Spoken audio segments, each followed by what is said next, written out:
Hello, welcome to another exciting episode of Pete vs. Anxiety. My guest today is the CEO, the founder, and the owner of MN Nice Ethnobotanicals, the one, the only Christian. Christian, I'm not even going to attempt to say your last name, man, because I'm going to mess it up. Rasmussen. Rasmussen. But anyways, Christian is here, and I wanted to highlight what he's doing. So, Christian, go ahead and tell everybody a little more about your company and what you guys do. Yeah, so we're the first to bring Amanita Muscaria here to the United States. Amanita Muscaria is the Mario mushroom, the Alice in Wonderland mushroom, the traditional Oh, okay. toadstool, so the red mushroom with white dots on it. It's peppered through pop culture and through history. Some of the earliest depictions of Adam and Eve have them covering themselves with Amanita caps. It's thought to be the famed Soma, the drink of the gods, and the Rig Veda, et cetera, et cetera. We can get into all that if you'd like, but Yeah, definitely. we brought it here in 2021, and we've become, the largest retailers of Amanita muscaria in the world, and we have a whole plethora of other plant medicines that we offer as well. Yeah, so how did you get into it, though, man? Is this something you've always been passionate about, or is it one of those things that you stumbled across in your own journey of things that you've tried that helped you benefit for yourself? Yeah, it's a little bit of both. So I've always been super interested in plant medicines. I was a poly drug addict in my 20s, so I was addicted to heroin and opiates and benzodiazepines. At the end of my 20s, it was time to get off of everything, and I got off of opiates. And I'm fortunate that I had that as an option. A lot of my friends, didn't, and aren't with us anymore. But I got off of opiates in 2019, the beginning of, and at the end of 2019, it was time to get off benzos. And benzos are traditional anxiety medications. So you think Xanax, Klonopin, Ativan, Valium, things of that nature.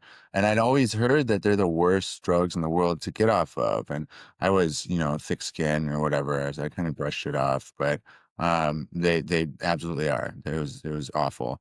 I was in withdrawal for a year when I found the mushrooms, and it's really not withdrawal at that point. It's brain damage, but it's essentially living in a panic attack times 100, 24/7. Like absolutely awful. Yeah, absolutely awful. You can't sleep, you can't eat. Any little thing sets you off. Yeah, really, really, really And terrible. you went through this And then for a year? yeah, well, and so this is the thing, like benzo withdrawal, the longer you're on them, the more brain damage one gets. And Yeah. so I have a cousin who produced the film Medicating Normal, which follows people through benzo withdrawal. I think it's on Gaia. These days, PBS picked it up originally, but her business partner has been off them for 9 years, and she's still very sick. So, like, some people can be affected and afflicted for their entire lives because it's a damaged GABA and glutamate system that one's dealing with. Um, I was off them for a year. It felt like I had healed maybe 10%, 20%. It was, I was at the point where I was contemplating ending my life, and really starting to like move forward with that as an idea. And I was on a hike, and I found these mushrooms growing, and they're the beautiful, in Minnesota, they're the Gasoi variety, which are orange cap with white dots instead of the red cap with white dots. But I'd known what they were, throughout my 20s and whatnot, but I'd never tried them. There's all these horror stories about them online, at least back then. And now I learned that that's because people were utilizing really, really high doses and not preparing them properly and not knowing what they were doing. I kind of akin it to like if a 16-year-old wants to drink for the first time and they like down a bottle of vodka. That's like what a lot of these people were doing with these mushrooms. And there was this really potent magnetism towards them.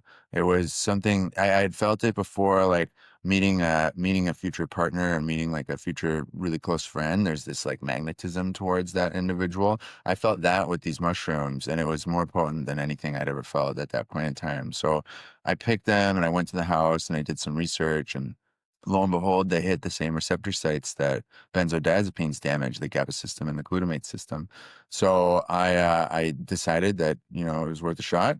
I was going to give them a chance, and within like a couple weeks of microdosing with some medium doses peppered in there, to me it felt like I was 80, 90% healed. It was as if I could like breathe again after drowning for the past year. And the miraculous thing was, it wasn't just while I was on the mushrooms or utilizing them. I stopped after that 2-week period, and I was still better. And so, it was like I said, it was miraculous. And so it took a little bit for all this to come to fruition, but 6 months later, the business was formulated and we started selling here stateside, and now it's become, yeah, it's become a thing of its own. That's awesome, though, man. Like I said, like I told you before we started recording, I like the idea of natural medicine versus these pharmaceuticals, and that was the reason right there why you just said with the benzos, it's so damaging to people, and that's so cool to hear that you found something natural because, like, I've tried some of those anxiety medicines. Hell no, am I ever doing those again? Because one of the effects, like my heart started racing. I'm standing there, I feel like I ran a marathon, and I'm just having a casual conversation with somebody. I'm like, yeah, I don't like this feeling. Forget. And luckily I only got a few months. I got like a month worth of experience of it. You've had like, God, dude, I can't even imagine what it'd be like in a constant state of panic for a year straight, dude. It had to be stressful on you alone, man. I'm so like hats off to you, man, because I don't know if I could have done it. I would have gone crazy. Thank you, brother. Yeah, it was brutal. And then there's lasting, like I still have physical issues because the body's in shock 24/7. Hmm. So like your system rewires, and so I still have like gut issues and so on and so forth, adrenal issues, and that's neither here nor there. But they're ridiculously hard to get off of.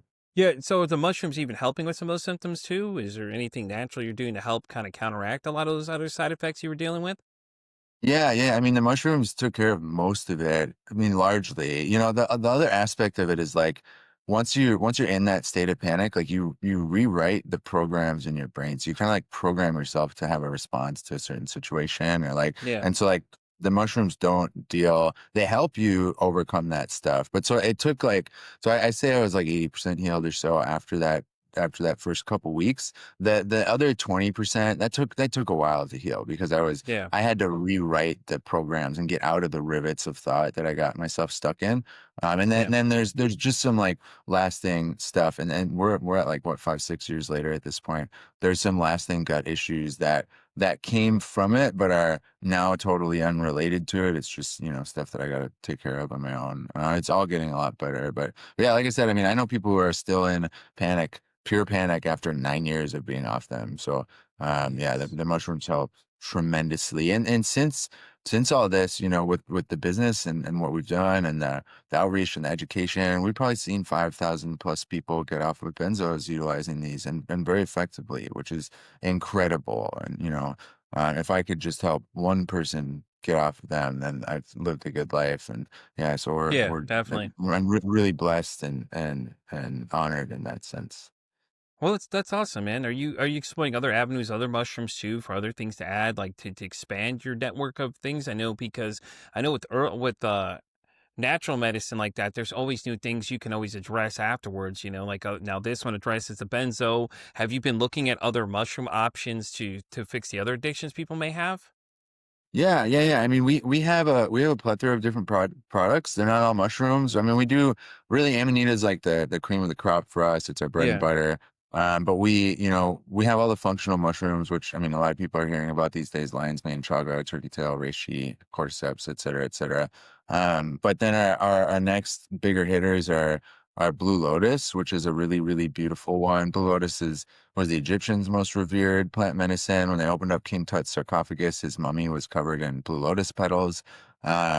And we can break down all that later if you want as well. And then Kana is a really big one. Kana works as an SRI. So you think like SSRIs like Prozac and Zoloft. Hmm. SSRIs are selective serotonin reuptake inhibitors. They generally pull on the receptors. They can cause pretty bad withdrawal. Kana doesn't do this. It just releases serotonin in the brain, which lifts the mood quite a bit. So in South Africa, they'll actually prescribe it as an antidepressant, and it's a significantly better option than something like Prozac. Yeah. So, how much time did you spend studying mushrooms in general, man? Because you seem very knowledgeable about this stuff. I mean, even obviously because it's your business, but you can tell clearly you spent the time to look into this stuff, man. Like you know your shit, dude. That's a good thing though when you're selling this to someone and so trying to explain to someone what the benefits are versus what the big farm is offering you, kind of thing. Yeah, well, so I have a science background. Like I went to school for physics. I ended up Oh, dropping out of okay. school I ended up dropping out of school to get into real estate when the '08 housing crisis happened. But so like I've always been really interested in pharmacology. I mean, I would spend my teenage years on the internet, like researching different substances and plant medicines and how they interacted with the brain and people's experiences. So it's just always been something that I've been super interested in. But then, yeah, of course, like we're constantly researching and collecting data. And the other thing about a lot of this is like there's not really any data for Amanita Muscaria mushrooms. Like there's not much out there. So we're in the process of funding research, which is a very expensive and time consuming endeavor, but it's really important because like you have, I think your average person generally, well, a lot of people listen to anecdotal reports. Like you have a friend who like had a really good experience. It's like that will move the needle for you to give you, the insight to potentially try it. Where a lot of other people need to like get recommendations from a doctor or professional or something like that. And those doctors and professionals, they do not go off anecdotal experience. They need hard data. That's how they're trained. So getting the data and the information is a really, really important step to like open this up to the full public. Because it is, I mean, from what we see time and time and time and time again, it's a very, very viable, not only is it a very viable, but it's maybe the best option out there for a lot of Yeah, people. I Like agree. the mushrooms in particular, they're like, I mean, from my experience and from countless customers' experience, they're hands down the most efficacious anti-anxiety substance on the face of this earth. And not only do they like seem to really help people with their anxiety, but they seem to help one break those thought loops and those reactions and that programming that keeps them anxious in the first place. So it's not like I said, when I was done with that protocol, I was still better. And like people find time and time again that when they're done with their microdose regimen or whatever, like not only are they still less anxious, but like those like rivets and thought loops that they got stuck in are either non-existent or at least like significantly improved because the mushroom seems to gently nudge one to do the work in a really, really like beautiful, gentle way. I love it, man. I love everything you're saying is just, oh God, I love hearing it. I love hearing the fact that what you're doing is making a change for people. And you're right with doctors, they want the factual proof. So have you gotten any doctors on board with you guys yet that may refer people your way kind of thing? Or was Yeah, that yeah, tough at first? I'm sure it was tough at first because like you said, there's not a lot of data for these mushrooms out there yet. yeah, and unfortunately, there's like you have like functional medicine doctors, for instance. There's like a growing, I think, the general population is becoming more and more wary of the medical system for a good reason, and you have that like trickling into the professionals as well. So there are a handful of doctors and professionals out there, and a growing number that are more and more interested in these alternative options.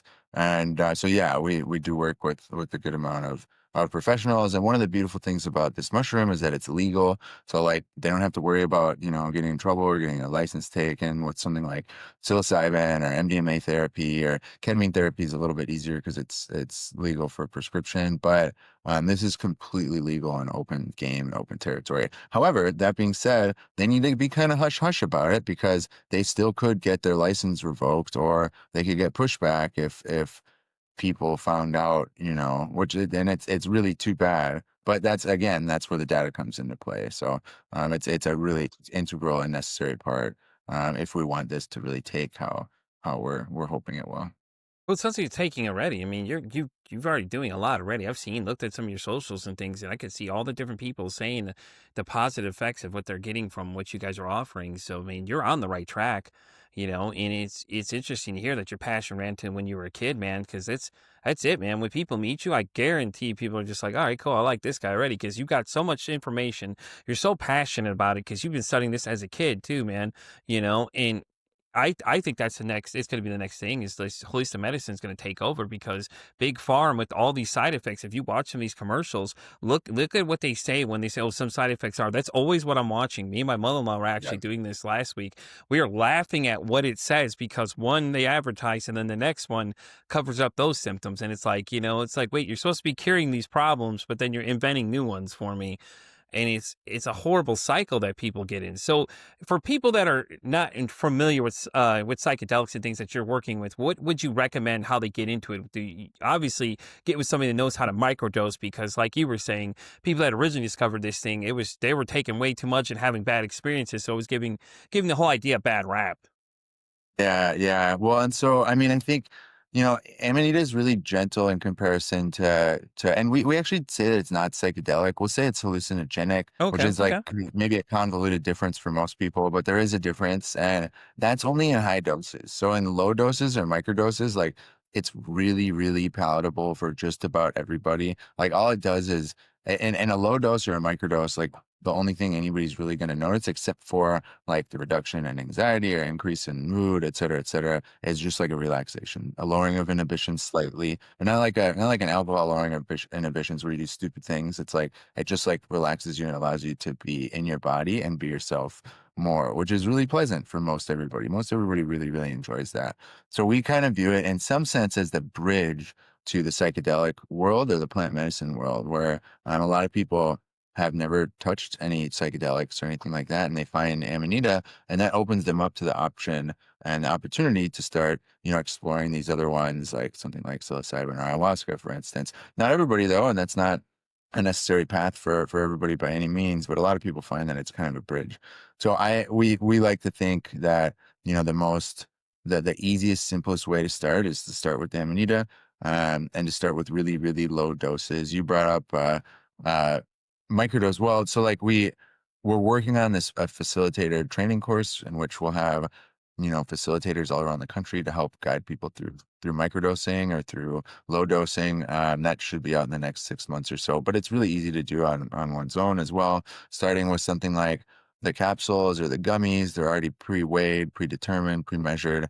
And then people will just take, one unit, one capsule, one gummy, 2 times a day for a month or so. That's really it. It's very, very simple. And then like note how they feel and note how they think. And one of the big things is like tracking the way that you think. And a lot of people don't do that.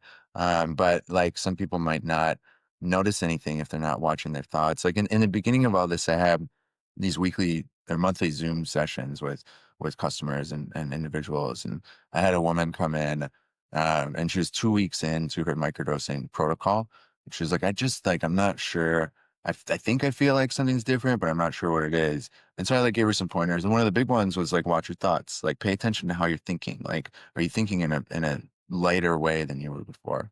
So a month goes by and we get our next meeting and she comes in again and she did a month protocol. So she was 2 weeks in when we first met, and then she was 2 weeks out when we met the second time. So she wasn't taking it anymore and she was beaming and she's like, Christian, I figured out what was going on. And she said that that voice in her head that was self-deprecating, that was critical, it nearly stopped entirely. And like, what a beautiful, beautiful, beautiful thing. And like, how much work can you get done? And like, how much more, effective and productive can you be if that voice, quiets down quite a bit? Yeah. And it had stopped too. Like when she stopped using the mushrooms, that voice wasn't back, or at least it wasn't back in full force. So yeah, I like to say watch the thoughts a lot. But yeah, starting with like something like the capsules or the gummies, easiest way to start. And just 1 unit, 2 times a day for a month or so, and see how it affects you.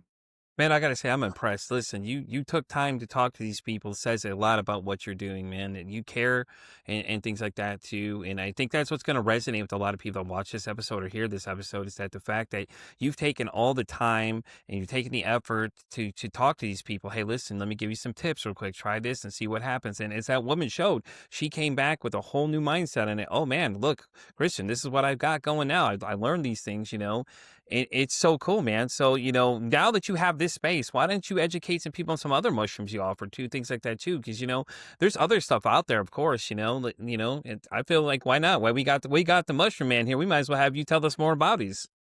Sure. Yeah. Well, I think I'll hit on Blue Lotus actually, which is the Yeah, that's the one you flower, talked about earlier, and right? which The one from the yeah, Egyptians, right? yeah.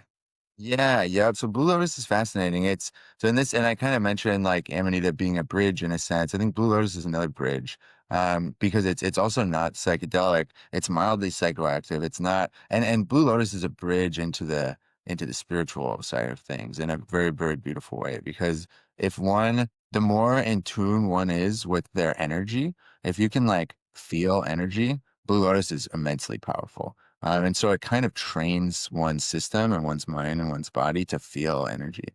And it's really, really wonderful working in conjunction with something like meditation or really any sort of spiritual practice. Like the ancient Egyptians would utilize it in their rituals, and they would utilize it in their rituals because it would increase the output of the ritual exponentially. So if they were doing like a harvest ritual, let's just say, like they believe that if they utilize Blue Lotus, with the ritual, their harvest would be much better than if they didn't. And so like we've done, internal experiments with this stuff, and we do, we set intentions for the day, or like on full moons and new moons, we do, we're really a very spiritual company when it comes down to it. And we find that Blue Lotus, again, just like the Egyptians, it seems to like increase the output. So if anybody's interested in like manifestation or anything of that nature, like utilizing Blue Lotus seems to like really, increase the output of whatever practice one's doing. Furthermore, it's also slightly relaxing. It can release anxiety. It can open one up, but it's also a heart opener. And we found that when people utilize it relatively consistently, they're able to connect to their love and compassion to a degree that they weren't able to before, which is like, I mean, we really need that in the world right now. Yeah, Yeah, exactly. so that's a really, really nice one. Kana, as I mentioned, Kana is really great. Kava is another really interesting one. I think a lot of people are, so we started to get kava bars popping up all over like Florida, and they're really all over the country, and it's alternatives to alcohol. Okay. Because a lot of people are getting like really, not like the kids aren't drinking as much these days. People are seeing it kind of as the poison that it is. And in the South Pacific, the islanders would drink kava root in place of alcohol. So when they had like meetings between chiefs or whatever it may be, they would drink kava. And kava is slightly intoxicating. So it provides a buzz and like really increases sociability, and it's a really, really wonderful alternative to the alcohol culture because it's not destructive. People don't do stupid things on it. It just like opens you up and connects you and whatnot. Another few of them that are really interesting are the dream herbs. So we have like Silene capensis is a African dream root, and you eat just a little bit of the root every morning, and you like chew on it and swallow the spit, and then spit the pulp out when it loses its flavor. And then each night your dreams become progressively more and more intense and more vivid. And a lot of people, once they get into this realm, do dream work because I mean, there's so much information is relayed in your dreams, and so much of the things that one needs to work on to become their best self is depicted in symbolism in their dreams. So when you have a substance that allows you to connect with your dreams more and remember your dreams better, and maybe have the symbolism be more profound and blatant and in your face, like people can get some pretty cool work done. So the dream herbs are really cool.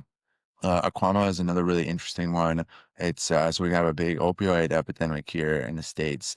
Yeah. Aquama is an African seed, and it hits the opioid receptors, but it does so in a way that's non-addictive, which is crazy. Like I don't know of anything else out there that hits the opioid receptors that doesn't cause addiction. So people have utilized it to get off of opiates, Suboxone, heroin, kratom. Kratom's a big one that a Mm-hmm. lot of people have found themselves addicted to. And like I don't have anything wrong with kratom. I think it absolutely has its place. We don't sell it just because I don't feel comfortable with the idea of people getting addicted to anything that I'm selling. But Aquama is really, really effective at getting people off of kratom as well. So like one can just like switch over to Aquama, or slowly switch over to Aquama, and then taper off the Aquama, and generally get no withdrawals, which is really, really powerful. So yeah, there's a handful of really fun, interesting It plants sounds and like you've done the research, man. Let me tell you, you can tell by far, no question about this. I'm so fascinated by everything you're saying. I'm like, holy crap.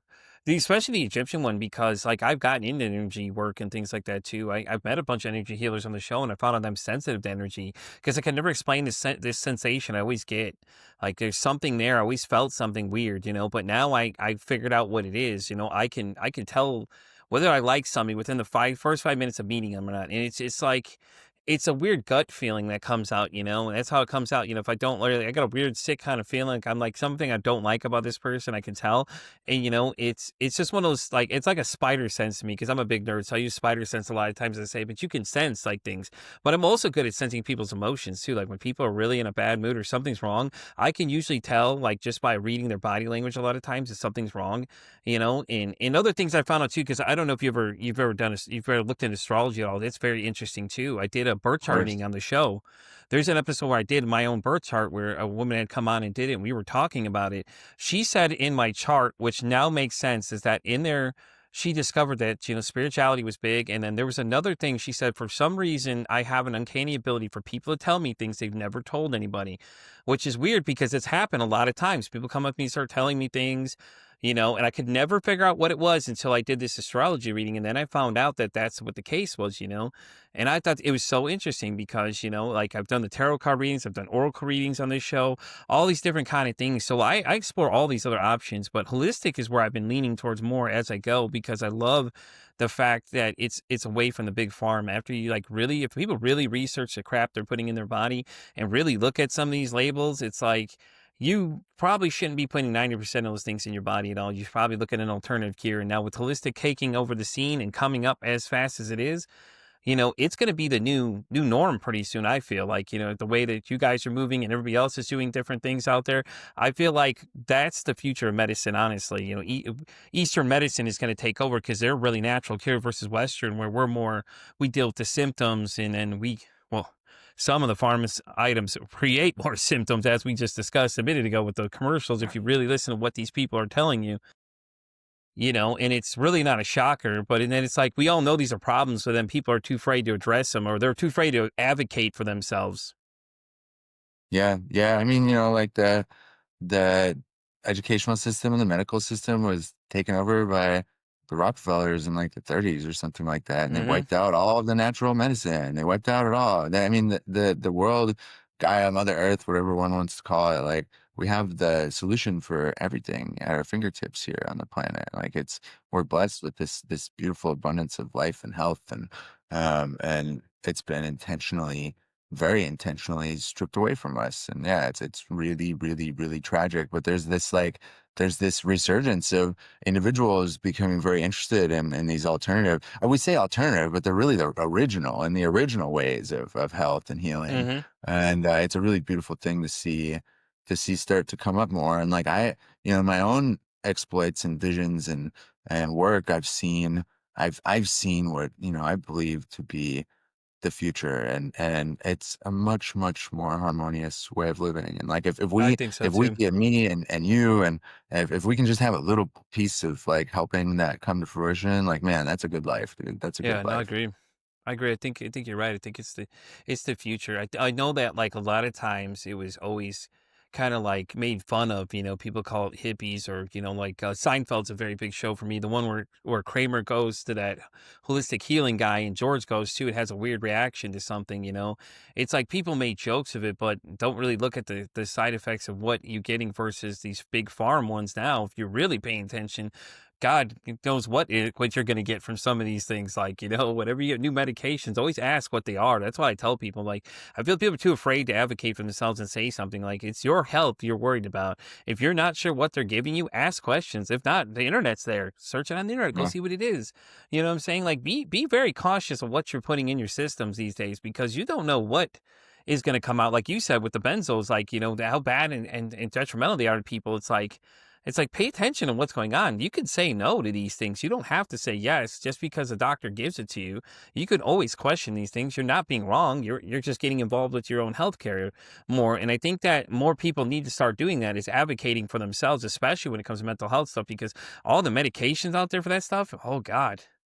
Like, you hear horror stories of people taking some of these other ones. They're like, oh, they zombify me, or they don't make, I'm not the same person afterwards. They put me on such a high dose that, they just kind of like guess at it and things like that too. And it's really scary for people. And that's why a lot of people avoid getting, any kind of help, because they're scared of that, or they start self-medicating and then they overdo it and then have a bad experience. And then it's just like, then they're scared of going back to them. Yep.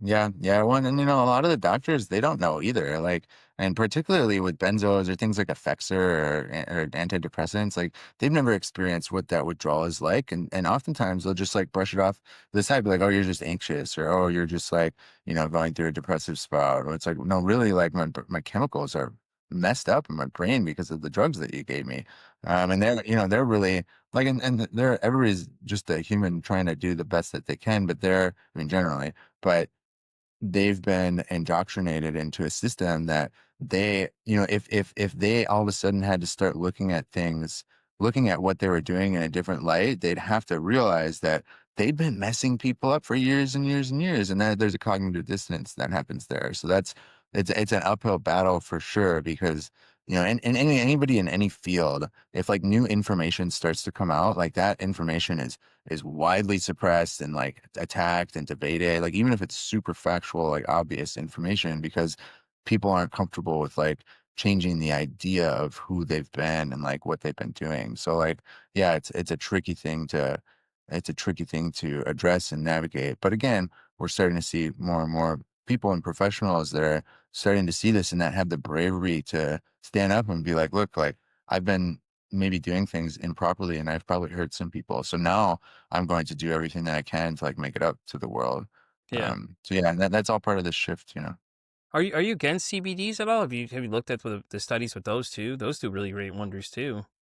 No, not at all. Actually, in fact, this business was originally a CBD company. It was a cannabis Okay. company. So yeah, so in so I'll give the inception story a little bit more. So um when I first started to get off of substances, I decided that I wanted to start a company. I've always been an entrepreneur. I wanted to start a company to keep me occupied during the time that I was, going through withdrawal, which is really overambitious of me because I was in a panic attack 24/7. So I was like trying to design a website or whatever. And like every 5 minutes, I'd like freak out and have to go like ground myself. And, but I did it. Somehow I did it. And so we were selling, CBD and other, legal cannabinoid products in Minnesota. And then I found the mushrooms and we were still a cannabis company. And there was one woman online named Amanita Dreamer, if anybody's listening and they're interested, you can check her out. Just type her name into Google. And she was the one who showed me through her videos that like, Amanita hits together with the glutamate system, blah, blah, blah.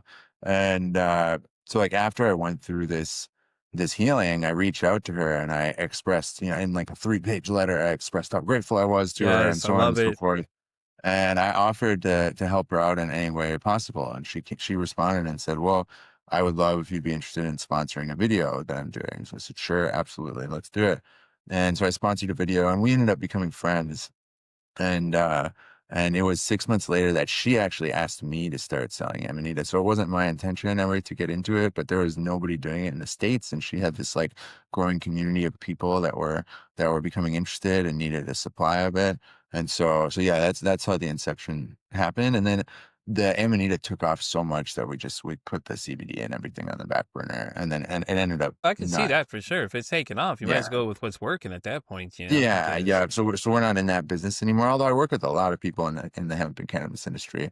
But yeah, super super yeah, efficacious they get a medicine. lot of 100. pushback too, though, with their thing. You know that their products do well for people. It's like here in Texas, they were trying to ban them. I'm like, why? I mean, they're helping people. It's not like how many CBD related deaths you see versus these people that are taking too many of these pills. You know what I'm saying? Like, let's look at the numbers there. It's just like, what? It's like you could just see. It just feels like some of these guys are outdated and they're just so against it without looking at the research of what you're doing. And like you said, with some doctors, they have to be very quiet about it. But it's like why? Why not let us have more options open? It's like it almost feels like that somebody's in somebody else's pocket. Let's not, you know what I mean? But without Yeah, saying it. But it's to me, it's frustrating. I don't get it. I didn't really understand a lot of it until I started doing the show. My wife was big into doing the kratom and things like that as well, and so that was my first introduction to it. And then when anxiety was getting really bad, I tried the anxiety medicine. Fucking horrible experience. Never again. Now I get these gummies from my local shop around the corner that I could just take one and I feel so much better. And it's like, and then when it comes to that too, you got to figure out what dose works for you. And I tell people, I'm like, start small and go a little bit more, because if you ask these guys, a lot of them are very knowledgeable and know what they're talking about. Like, hey, listen, they're like, how strong do you want it to be? What kind of feel? Do you want just like to feel good, or do you want to feel like want to get away from everything? Because they've got all these different dosage levels that'll oh, work for for sure, you. And it's the for same thing with sure. mushrooms, obviously, the same microdosing ideas, you just figure out what works best for you kind of thing. So I loved it, like I said. And then after doing this show for a bit, my person I reached out to that I did the 3-page letter to was a woman named Dr. Jen Bellinger. She's actually the world renowned BPD expert. I had watched some of her videos early on when I first started doing the show, doing some research about things. And she said yes to coming on the show. I damn near died, bro. You could just watch me this whole episode. I'm just fangirling with her and things too. So I felt that as soon as you said that, and she was like, "Yeah," and then she reached back out and was like, "Hey, listen, I got an idea for you. What do you think about this?" I was like, "Oh my god, I love that for you, man. That's so cool to see that you get to meet somebody that you feel so respected to, and then they reach back out to you with an idea, and then it becomes such a good, great friendship afterwards, man. I love hearing that kind of stuff, Christian, man. It's so cool. So we're Yeah. at the portion of the show, brother. I'm going to ask you two questions. I don't know if you've ever watched any of these episodes, but I ask all my guests two questions, and this is just a little fun thing, to do. So the first question is a really good one, and a lot of people love this one. So the question is, if your mental health had a song, what would that song be? Oh, jeez. Oh man, that's a tough He's question. like, he's like, it's a good question. Current Dude, it's so current mental interesting to get health. people's responses on it. Yeah, current mental health or prior mental However health, you or want to just break it down. However the you want to break it down, entire. man. I feel like you've got an interesting answer. I think in my 20s, my mental health would have been like punk metal, Okay, but okay. like from like a really like soft core, but or like a soft exterior, but a really like hard inner realm. Just because like there was so much chaos going on, where like I put on the best front for it. Like I was, yeah, I put on a really good front. I think during that like 3 year ordeal getting off of substances and benzos, I think it would have been some like really, I don't know if I have a specific song that I could put to it, but I think it would have been It could some be like any song that really. comes to mind, man. A lot of times people just pick the first song that pops in their head when they ask the question. We've had some interesting ones. Needless to say, I've had So very interesting conversations about this. yeah, I listen to really obscure music that probably nobody ever That's heard, okay. or that not many people. But I would say there's a pianist called Ludovico Einaudi. He's an Italian composer, and his songs are really like they're really beautiful, but really like somber as well. So he has a song called I Giorni. So I think that would be it. Right now, I think some like I don't know, crazy, intense, fast, beautiful electronic music or something like that. Just because life is Yeah. crazy right now. It's beautiful. And I'm so happy and like, or I maybe find some it like it's a fascinating question to ask people it because the is, music yeah, interest is just like I don't judge music interest. I think it's interesting to hear some of this stuff. I even go check out a lot of the stuff people tell me because I'm curious. I'm yeah, like, all right, let me go check it out and see what it is, And nothing wrong with pianists, man. Those guys have been killing it for ages. Think about all the for people in the sure. past. You know what I mean? Like everything is music nowadays. It doesn't matter what you're listening to. Music still has that same place in mental health. Everybody has that one song or songs or artists that you can relate to, and things like that too. Like Chester Pennington, the late Chester Pennington, he had touched so many people's hearts just singing about his addiction and things like that too, and there's no judgment here, man. I love to hear people's answers to it because it's so interesting because everybody has that same response. They're like, damn, that's a good question. We've had Michael Jackson beat it from a Middle Eastern woman in her 40s tell me. I was laughing my ass off. I was like, what? That's awesome. That's So, awesome. And yeah, it, I'm a musician as well. So like okay. so like really it would be some of the and I mean I played guitar in bands and drums in bands and did What kind vocals of in music do you like bands. to play though? Anything in general? Well, yeah, back in my 20s it was metal and punk. And now Anybody nowadays particular it's was your favorite metal or punk band back then? oh man, I mean like I said, obscure music that probably nobody's ever heard. Cross Examination is amazing. I like super fast, intense thrash Yeah, punk, Municipal Waste as well. I've heard of them. Yeah, I fun dug into stuff. that scene in my 20s for a bit too. In high school too. I got into the bigger scene of that stuff for a little bit, tasted a little bit, and I loved it. I've never left it ever since. I still listen to it. Punk's still on my high list. Metal is a big one for me. Surprisingly, I go to some like other stuff obscure to people. If anyone like, some of my music tastes, and then I bring up like the Goo Goo Dolls. Like John Resnick was always a big Sure. one for me. You know what I mean? Like I throw people off with a lot of this stuff, but I listen to everything though. I'll go listen to a Yeah, lot of stuff. My wife, she listens to rap and country and all these other stuff too. So like I love music in general. I feel like it has its own place in mental health, and I love when I get people that artists that come on too, because it's so interesting to hear their journeys of things. We just had another gentleman who's going to be season three's opener song, who does a song called Trust the Process, by the name of Note. He came on and him and I were talking about music and he was just shocked by how much I knew. It's like, dude, I could sit and do this all day with you, man. I've listened to everything. You know what I mean? So I think it's always interesting to get people's insights to what kind of music they like, and you never know. Somebody out there could be listening to the same thing you are, because everybody For has sure. their own taste, and that's what makes everybody unique a lot and things. For sure. So my next question, and the reason I started this podcast is if you could break the stigma about mental health. I mean, anything you see day to day, something you see online, or something that just really just like you see and you just want to tell people to stop believing, what would that be? Um, I think it kind of goes back to that earlier discussion of people getting stuck in their thought loops and thought processes. So I think I would say, don't trust your thoughts. Like there's something much deeper than that inside all of us. This divinity, this divine spark, this higher aspect of who we are, that's pure truth, and it's pure love, and it's pure connection, and it's unwavering support, and it's all unconditional. And the thoughts, created by the ego are really just reflections generally of our traumas and our history. And like not everybody, but most people tend to trust their thoughts, and they allow their thoughts to pull them in this way or that way or whatever direction. And it gets us, stuck in these loops that end up materializing into mental health crises.